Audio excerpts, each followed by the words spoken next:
Aujourd'hui, nous parlons du brief à un directeur artistique. Vous avez envie de développer votre logo, votre identité graphique, votre site internet et vous vous adressez à un directeur artistique pour le faire. Il faut que le brief soit clair et il y a des étapes à respecter. Il y a des règles à suivre, c'est très important.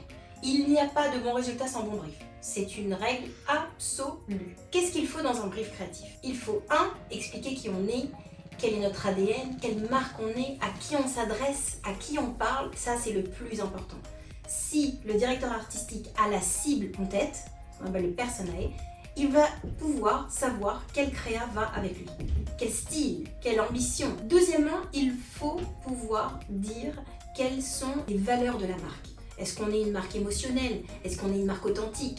Est-ce qu'on est une marque glamour?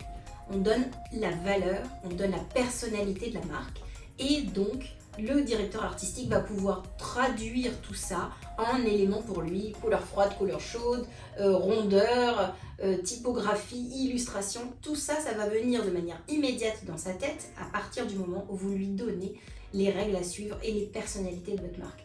Ensuite, vous devez prioriser les messages. Tous les messages ne peuvent pas être mis au même niveau. Il va falloir dire, voilà, je dois faire passer ces 5 messages-là et surtout dans tel ordre-là.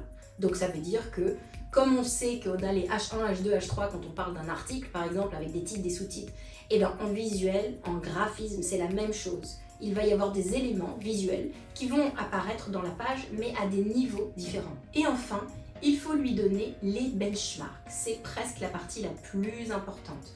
Vous devez aller voir des sites dans le même domaine ou dans un domaine concurrent qui vous parlent.